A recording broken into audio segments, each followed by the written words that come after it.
we thank you for our families, for our church. We thank you for the abilities that you've given us to provide for them. Lord, as we worship you now by bringing of our tithes and the giving of our offerings, we pray, God, that you would bless each one, bless each giver, and that these tithes and offerings would be used for no other reason than to bring honor and glory to you. And we ask these things in the holy and precious name of Jesus.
If the children could make their way down front, and if y'all would help them by singing, Jesus loves me, this I know, for the Bible tells me so. Little ones to Him belong. They are weak, but He is strong. Yes, Jesus loves me. Yes, Jesus loves me. Yes, Jesus loves me. The Bible tells me so. See, some of y'all are going to stand out there until you saw me pull out candy. I saw that. I know it brings you. All right, so we're going to start right here. I want you to take, here we go. It's candy. This is candy. This is candy. Here we go. This is part of the lesson. This isn't just a bribe, although we'll take it both ways. All right, here we go, big man. Oh, go, look at there. Oh, I gotta skip you. No, this is you. This is you. All right, don't open it just yet. Don't open it just yet. Hold on to it.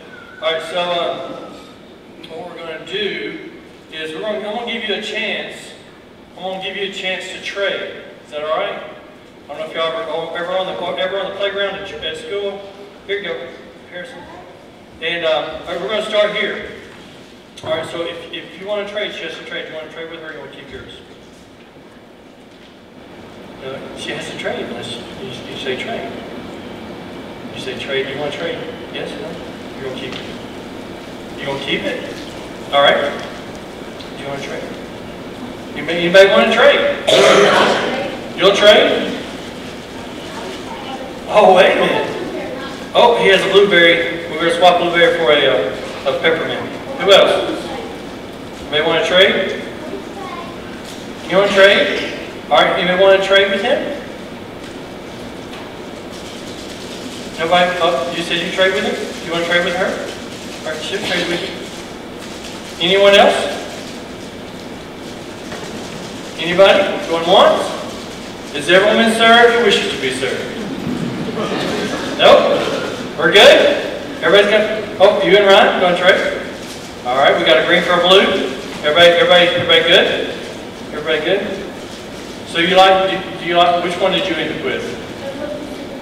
You like those mints? Well, here's the thing.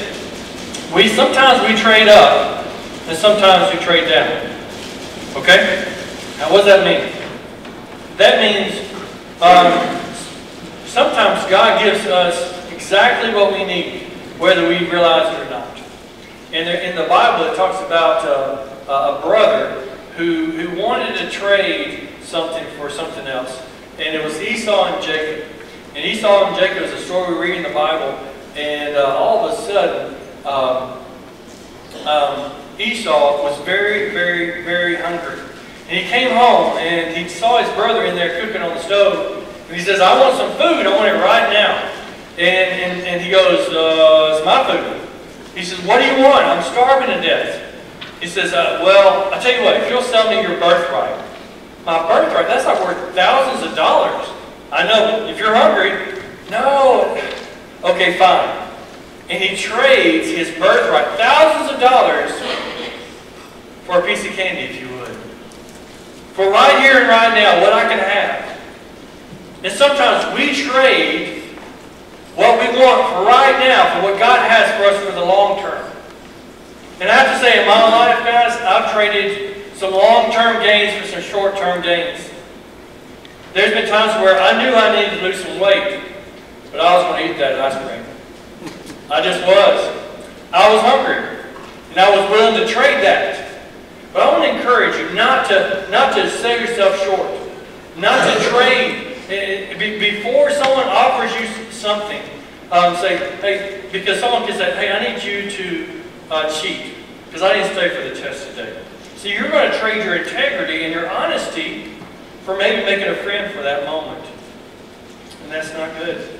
That's a bad trade. That's what we used to call a bad trade on the playground. Every once in a while, I had a friend that he said he was over there and he was opening up a Fiber One bar, or that's not what they called it back then, but that's basically what it was. And I was like, dude, what do you got? He goes, oh, what? This looks really cool. And I said, what what'd you trade? He says, a Twinkie. I said, dude, you got took. You got took.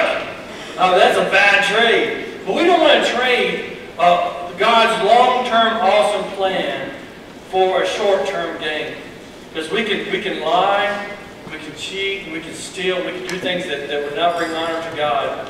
And God's going to have so much better things for you. Please don't trade your future for your present. So I want to pray and ask God to help us remember that. Don't sell ourselves short. Let's pray. Father God, thank you so much for your blessings. Father, you've given us exactly what we need. Many of us in this room, we don't like what you gave us. You gave us curly hair, we wanted it straight. You gave us a shy spirit, we want to be bold. Father, you've given us different things, and we look at what we've got in our hands, and we go, I want what they've got, and that just doesn't seem fair. And you're saying, hold on. Hold on to what I've given you, and don't trade it. Because it is for a specific time and place. I've made you the way you are, and you are perfect and beautiful in my sight. Don't trade it to be normal like everyone else. I've made you to stand out. Why are you hiding? Father, I thank you for this group. Bless them in your name. Everybody say amen. Do we have children's church? No, we're going to sit with Mom. We have a few that's going to sit with Mom. You can go find your mommy.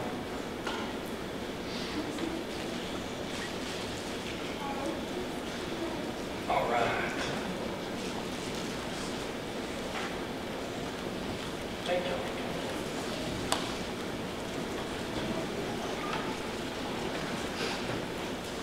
Thank you for being here this morning. I tell you, I want to give a shout out to our pastor, Dr. Jason Bowen, as he has finished his doctorate and walked the line. If you haven't seen the picture of he and his pretty little tassel and funky little hat, it's great. I always think it's funny that they would make the doctors wear the kind of weird looking hat, but you have to stand out, right?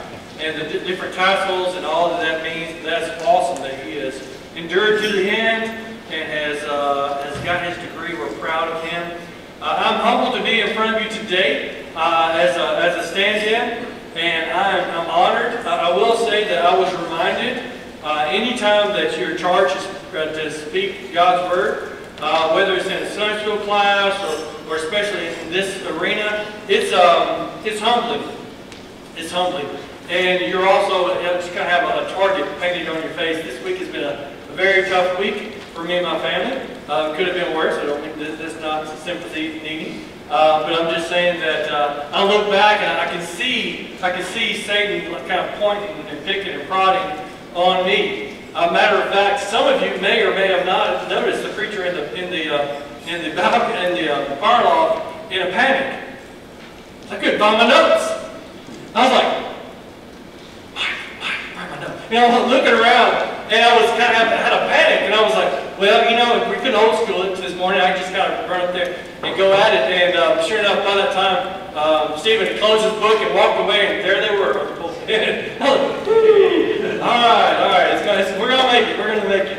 But I'm honored to be here this morning, and I do want to take a moment just to shout out to the mothers again, just to say we love you. We're grateful that you're here, and I want to read. I was kind of compelled. I have a kind of a story poem written by Murphy Maroney, and forgive me if my reading is not stellar, but.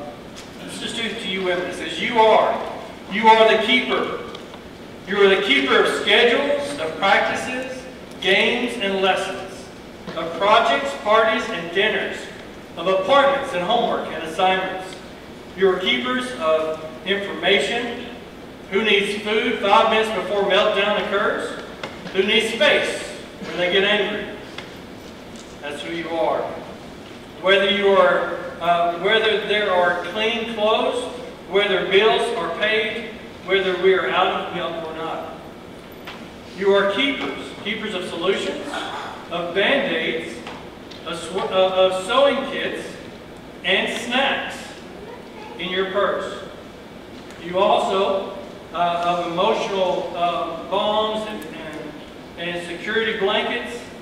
You are keepers of preferences, of likes and dislikes, of nightly rituals and food allergies.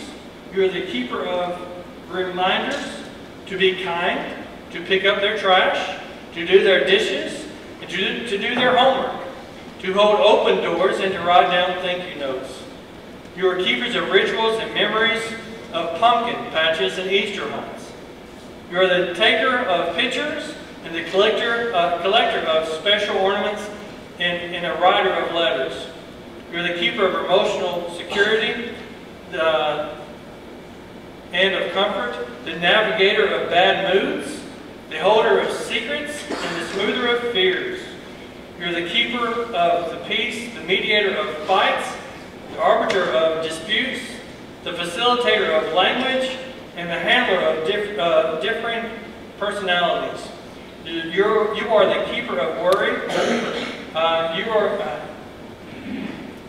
You are the keeper of worry, theirs and your own. You're the keeper of good and the bad, the big and the small, the beautiful and the hard. So to all of you who keep, we see you. We know the weight of things that you keep. We know the invisible work you do, which does not come with pay or sick leave. That is what makes the world go round. We see you, and we salute you. Just want to take a moment to say thank you. Thank you for your hard work, and the behind the scenes. It is a tough job. And I knew it was a tough job, but I tell you what, I'm just grateful. I'm just grateful for my mom. I'm grateful for my beautiful wife and the mothers that she is to my children. And I laughed inwardly as I was reading that for the first time and going, yeah, the keeper of things. Matter of fact, how many of y'all had a mama that we had a Ziploc bag in the glove box of our car with a wet washcloth for every trip. That was so smart. And especially since it's like the sticky fingers, right? And the orange mouths and all the things that would spill and soon incur. But how true that is. This morning we're going to be in 1 Samuel. If you have your Bibles, and I hope you do. If you'll turn to 1 Samuel 1. 1 Samuel 1. It's page 298 in my Bible. That doesn't mean anything to you. But it's 1 Samuel 1. And it is the story of a mother named Hannah. And if I could title this sermon this morning, I would title it, Hold On, Hannah. Hold On. That sounds like a good song title. I don't know. Maybe somebody should start on that. But hold on, Hannah. Hold on. But as we read this story, we see some powerful lessons. Some powerful lessons. And I want to pull to light 4. Just 4 points. And I'm going to do my best to stand up, speak up, shut up, sit down. I know some of y'all got family waiting. I'm aware of that. Some of you have crock pots on, right? Yeah, it's a crock pot day. The restaurants are going to be full. We want to get there before everybody else does. So I'm going to hit the ground running. So if you would turn to 1 Samuel 1, and if you're there, I want to read with me real quick. It says, there was a certain man from Ramoth. See, I meant to start on verse 2. Let's start on verse 2. Bethlehem had 2 wives. One he called Hannah, and the other Peninnah. Peninnah he had children, but Hannah had none. Year after year this man went up from his own town to worship and sacrifice to the Lord Almighty at Shiloh. Were Hophni and Phinehas, the 2 sons of Eli, were priests of the Lord. Whenever that day would come, Eglon to sacrifice, he would give portions to the meat to his wife Peninnah and to all her sons and daughters. But to Hannah he gave a double portion because he loved her. And the Lord had closed her womb. Because the Lord had closed her womb, her rival kept provoking her in order to irritate her. This went on for year after year. After Hannah went up to the house of the Lord, her rival provoked her till she wept and would not eat. Eglon, her husband, would say to her, Hannah, why are you weeping? Why don't you eat? Why are you downhearted? Don't I mean more to you more than these 10 sons? Once they had finished eating and drinking in Shiloh, Hannah stood up. Now Eli the priest was sitting was sitting in a chair by the doorpost of the Lord of the temple. In bitterness of soul, Hannah wept much, and she prayed to the Lord.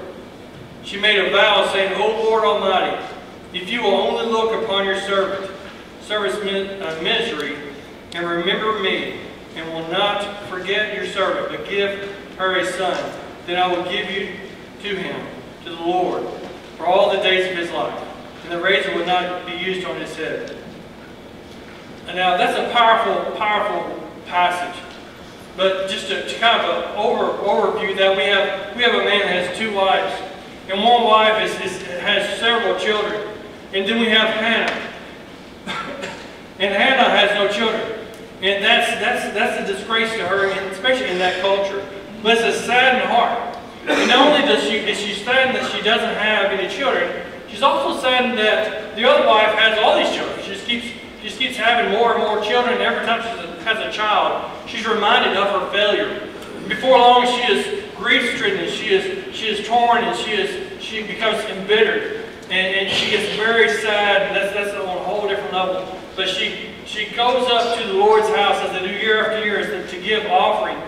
And as she does, she cries out to God. She weeps bitterly at His throne. I don't stop there for a moment. My first point this morning, if you're taking notes, is we all have a competition to combat. We have a competition to combat. Because in this world, we are surrounded by people who compare. And we're inundated with Facebook and online, and we're just very public and very private, not very private culture, to where everything is posted. And we post pictures of the perfect meal, of the perfect holiday, of the perfect dress, of the perfect whatever. We're all the time posting things around, and that's tough, because that can steal your joy. That can steal your joy. But if you're always looking at others, because this is what we do. This is what I do. We compare other people, you can write this down, we compare other people's highlight reel to our behind the scenes. Right? They take like 15 pictures and highlights, and they crop and they post, and no, everyone wasn't smiling that time, one more time. They take 100 pictures, and then they post the best one. And we see that moment. I don't know if you've ever been in church sometimes. I enjoy watching people. I used to make this joke, this applies here as well. I used to tell people, I'm grateful that we live in Jackson. We have a commute. Because honest to goodness, this preacher, sometimes when we get in the car, it's not always pleasant. There's people squalling, having a fit, and the boys are bad too. But it's bad. But it can be tough. It can be tough because, we're all different, and we're all trying to get ready, and the iron doesn't want to work, and you didn't take your medicine. Oh my goodness, halfway to church, I didn't get breakfast. It's like, oh my goodness. How many times did I tell you to sit down and eat? How many times did I tell you? And it's like, I can't believe, before I was a parent, I had no idea. We would drive down the road and you'd see shoes on the side of the road going, how did that happen? And I became a parent. You go, that's how that happens. You walk outside with your hands full and something gets set on top of the car and you get most of it off the top of the car. You get halfway somewhere and go, did you get my shoes? That's how that happens.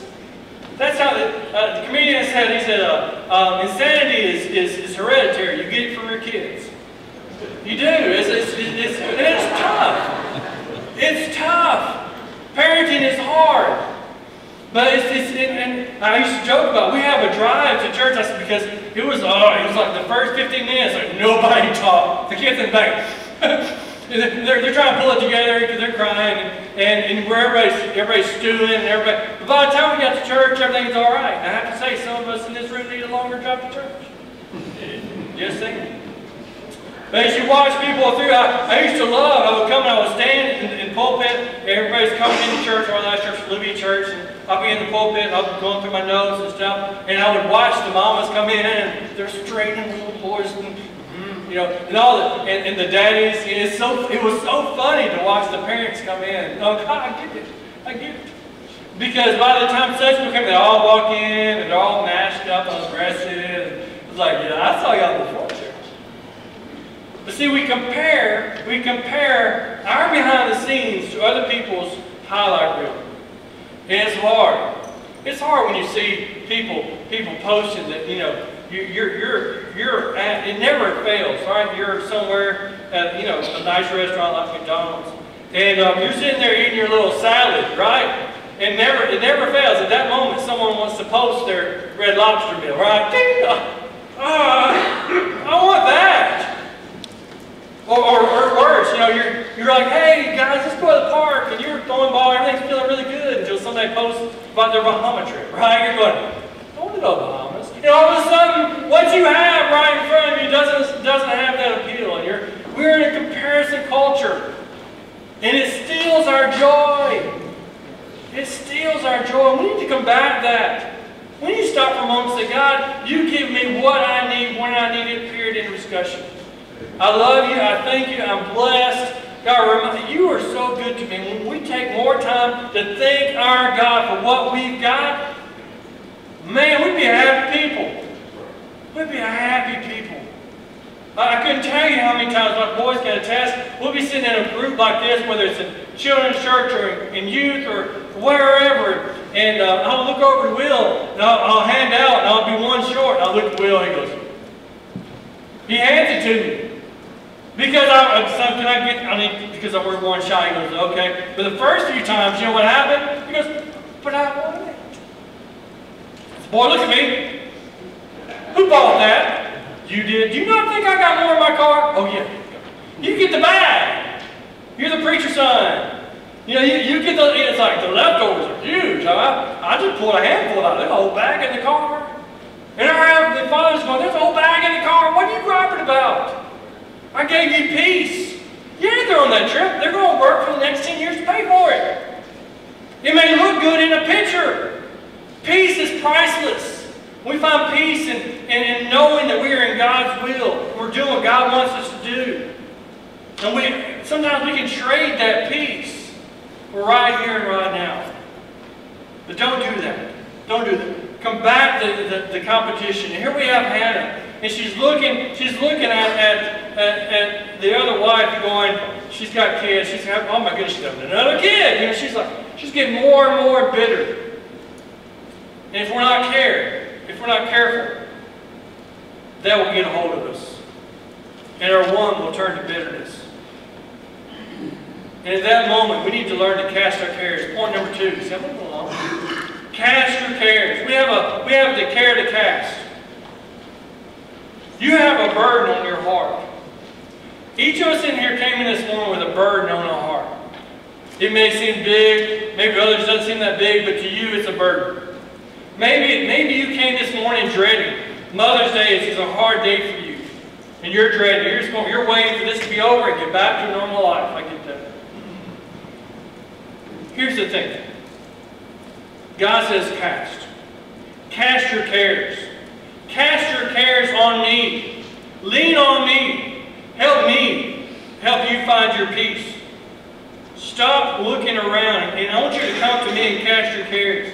1 Peter 5:7 says, cast all your anxiety on Him because He cares for you. I love that picture. He doesn't say, fold it up nice and neatly and bring it to God. He says cast it. It's like throwing something.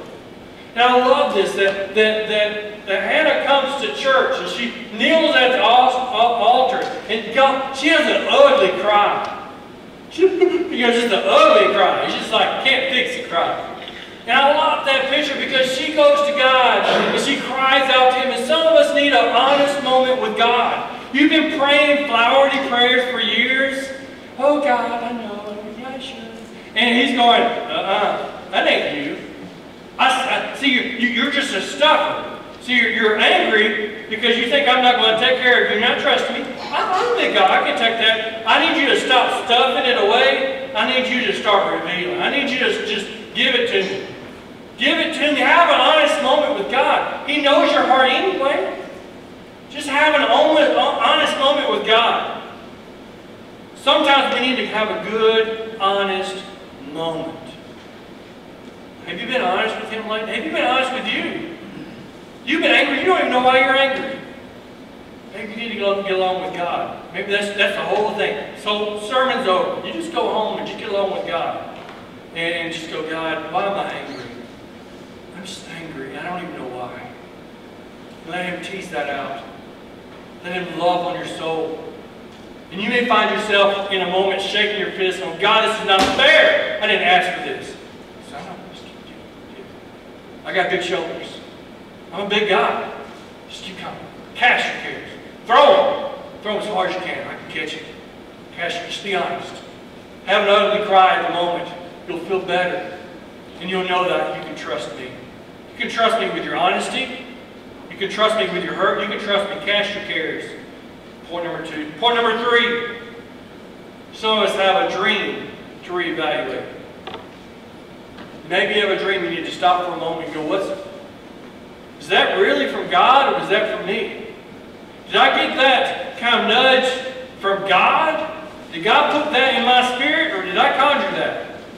Did I get in my head that I'm supposed to be married by this time and have kids by this time, and life is supposed to be this way, and my husband's supposed to be this way, and my wife's supposed to be this way, and my job's supposed to work out that way, and my career will wrap up at this moment?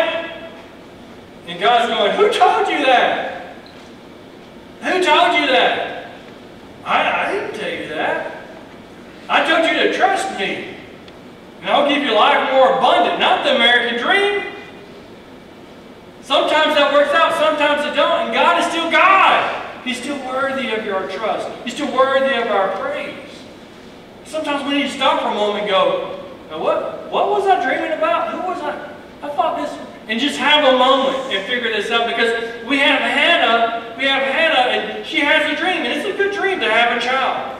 But before long, you know that her dream had to change from, I want a child and be a mother and honor God, to all of a sudden, I want more kids than her, right? I don't want people to whisper at me anymore and go, what'd she do wrong? What'd she do wrong? Why does she have kids? I don't want to be different. God, everybody else has kids and I'm different. And her dream changed to having a child to honor God. I don't want to be normal. I want a child. And I feel like at this moment she cries out to God. And it's like an aha moment. She goes, you know what, God? I've been wanting a child, maybe for the wrong reasons. God, if you'll give me a child, I'll give him to you. See, a good sacrifice clears the runway. A moment where you look at God face to face and go, okay, God, hands off. I'm giving it to you. I'm going to sacrifice this to you. And God's voice can begin to echo into our heart. And His love becomes more evident. And His will, oh, that's right, God, that's your voice. And this is a real moment. I was a young man right out of college, and I'd been through several relationships that did not work out, and I was torn, I was beaten, I was bruised, and I was upset, and I was on the look, because, you know, who's next? And I had a good friend, because I had a desire to be married with kids. I was just like, that's what I want, I love, that's what I want. Honest to goodness, I had a good friend of mine speak words of wisdom to this day, just since Cheryl was talking about, because he looked at me one day and said, Danny, what if God's plan for you is you never to get married? And I said, shut your mouth. That's not even funny. He said, well, I'm just saying, what if God said, no, I can use you better if you're not married? And he said, are you not open to God using you more if you're not married? I don't like where you're going with this, is what I said. I was like, quit it. This sounds too much like truth. It's my money, I want it now. J.J. Woodward, I want it now. I want the American dream. I want the 2.5 kids. This is what I want. He's like, but have you stopped lately and said, God, what do you want? Okay, God, what do you want? God said, I want to be still. I don't want you to date anybody for a year. I want you to tune in to me and get close to me. Let me fall in love with me all over again.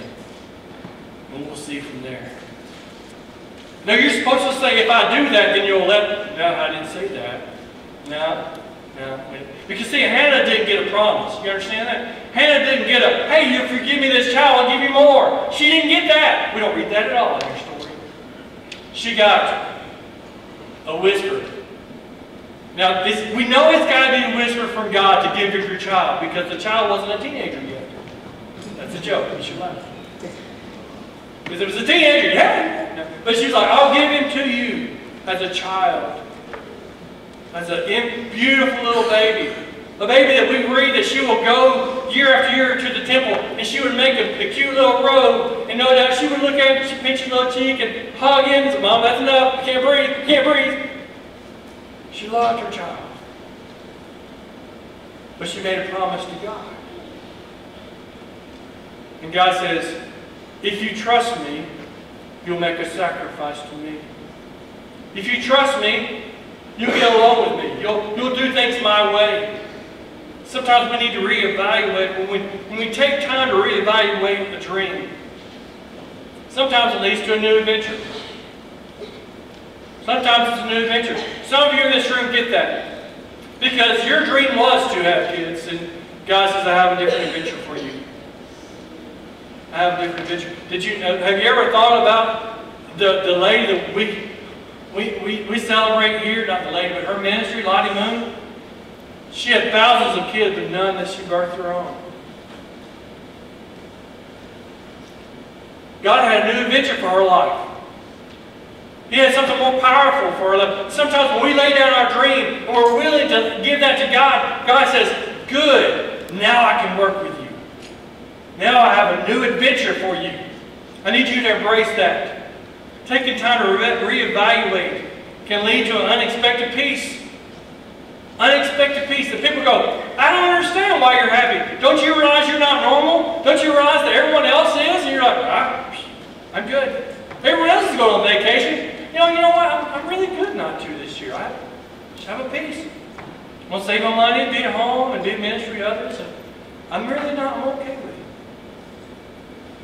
Reevaluating our dream can stir a passion in a ministry.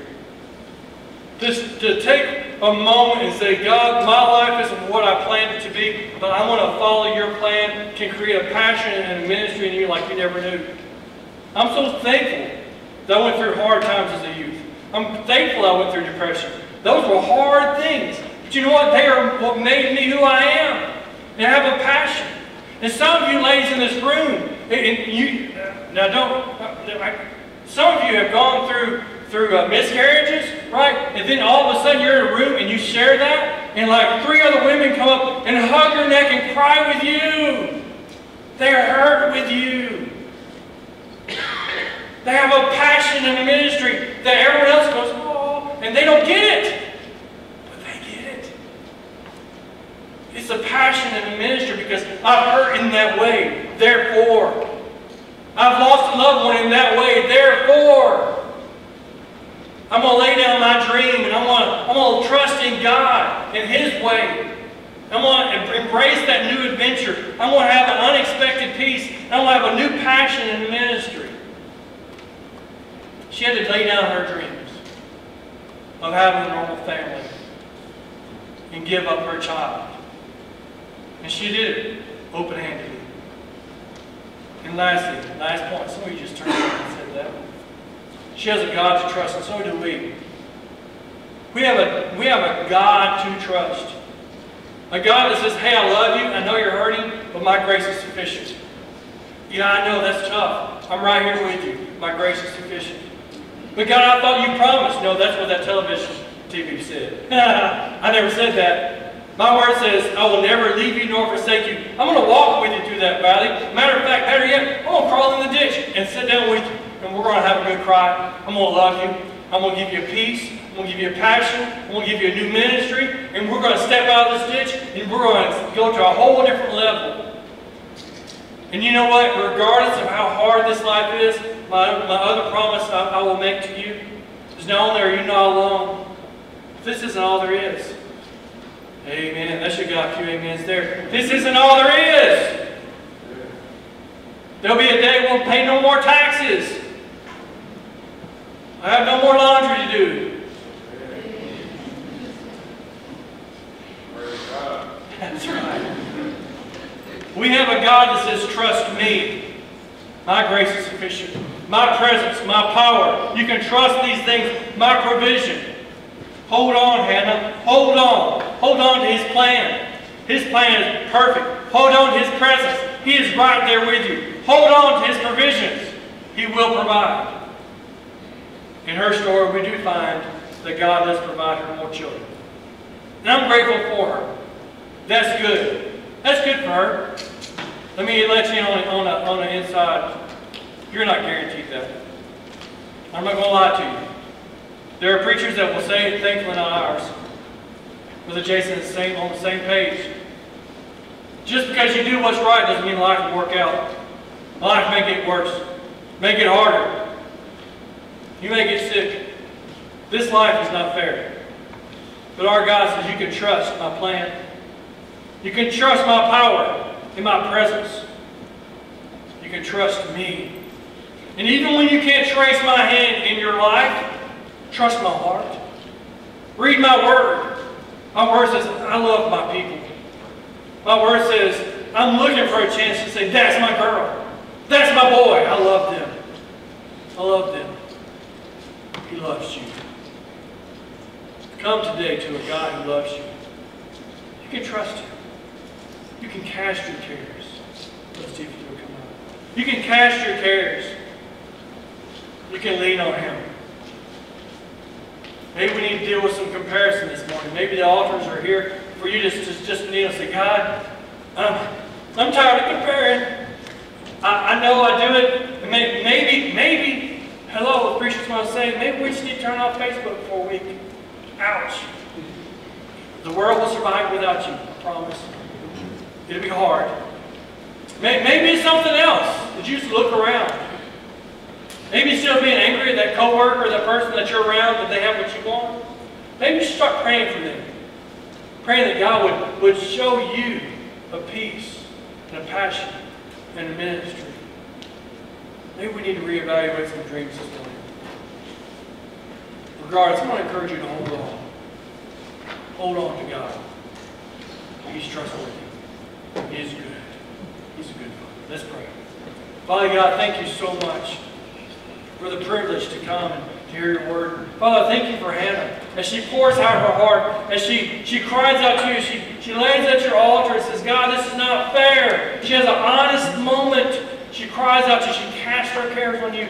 And you put your arms around her and you love on her. And you say, you can trust me. You can trust me. Now, I can imagine there was a quiver in her voice. She said, God, if you'll give me a child, I'll give him to you. I'm not going to ask for anything in return. God, you're so good. I just want to give it to you. Because God, I've reevaluated my dreams. They weren't your dreams. They were dreams cast on me by media and by friends and family and society. And I had to stop to say, God, what do you want? God, what do you want? After all, I made you Lord one time in my life. That means I do that, right? Father, maybe we need to reevaluate this morning. Bless this time. Father, if there's someone here this morning that doesn't know you for the first time, and they've just realized they have a God who loves them, is the lover of their soul, and wants to show them a beautiful purpose in their life, Father, I ask that you bring them home today. Bless this time. We trust you, Father. Help us trust you. In your name, amen. Please stand and sing. You come. Call me out upon the waters, great unknown, where feet may fail, and there I find you in the mysteries, in oceans deep. My faith will stand. And I will call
going to draw for our gifts to be given away. And yeah, that would be good. We'll just let it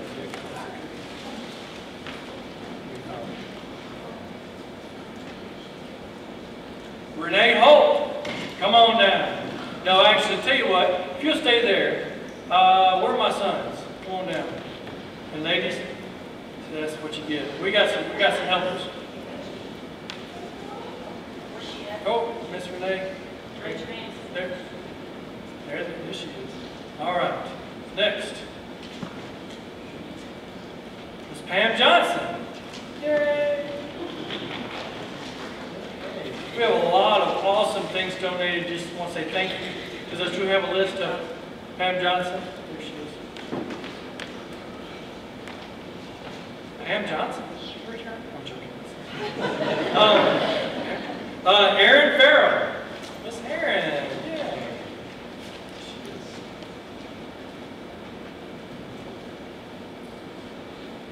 Miss Beth Arndt. Miss Beth. Now, if this was a man, he'd go, ooh, that's me, that's me. Bring her. Y'all just, that's so sweet. Jennifer Parks. Uh-oh, where's Miss Jennifer? There she is. You moved down. Thank you. I was like, she's right back there. There she is. See, y'all mess with the preacher when y'all stop sitting in the same places.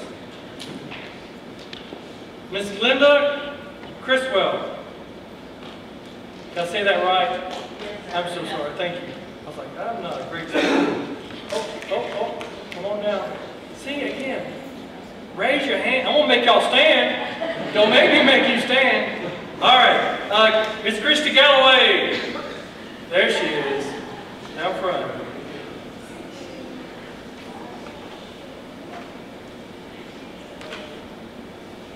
Miss Linda Waynick. Did I say that right? No, I didn't. Lyric, I'm so sorry, Miss Linda. I'm horrible. Who gave me this job? This is not pretty. The guy who can't read is reading names. That's scary. Oh, I'm sorry. Miss Nikki Pope. She's what? Miss Danielle Ray. There she is. That's my mama. That's good. Miss Caroline Mathis. There she is. Way up. Miss Judy McKnight. Oh, back there.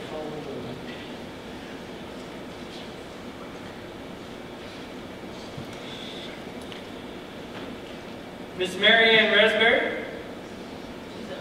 She's up top. Who's Phil? There he is. Love it.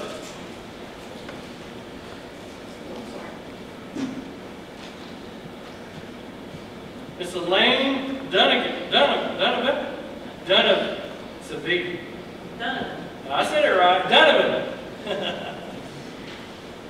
See, I don't like y'all's first name. How many of y'all know my last name? Don't say it. All right. Miss Gina Taylor.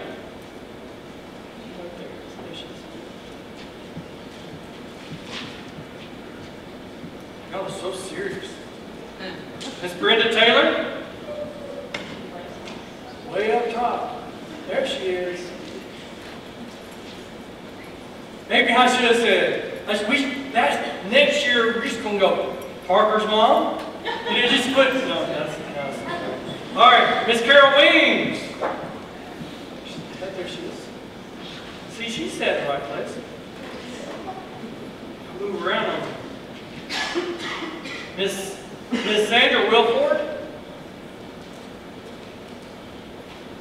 There's Miss Sandra.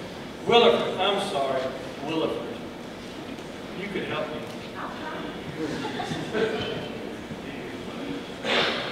I'm fine. All right, Miss Sherry Patterson. Oh, there, no. Wait, you take it to the family. They'll get it to them.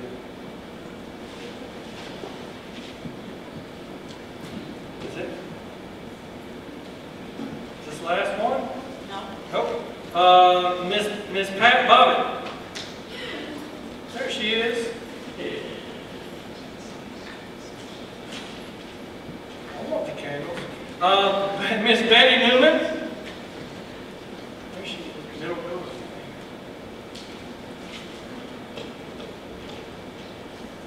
We have a gift card. Miss Beverly Gurry. Oh, there she is. Miss Beverly.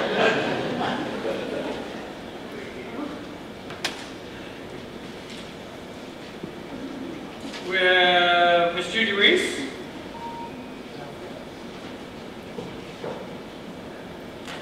And this is the last one.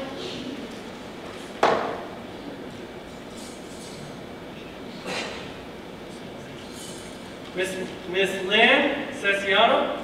Did I say that wrong? Right? Close. Close.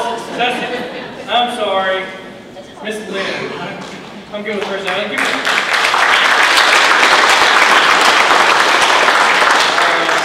Thank y'all again for being here this morning.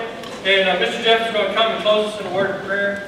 If you haven't taken time to hug your mother today or tell her Happy Mother's Day, do so please. For those that have lost a mother, our hearts go out to you. And I'm so thankful that you're here today.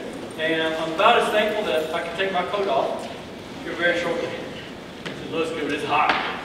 Now, all new appreciation, Brother Jason. I'm going to be sweating for him from now on when I see those videos with the coat. We are glad you're here. Please come back again. We love you. Brother Jeff. Let's pray. Father, we just love you, Lord. Thank you for all you do for us, Lord. Thank you for opening your house today, Father. Father, we just give you praise for our mothers, Lord. God, we just another blessing, Father. God, just go with us now, Lord, as we depart, Lord. Just watch over us and bring us back the next morning time. In Jesus' name I pray. Amen.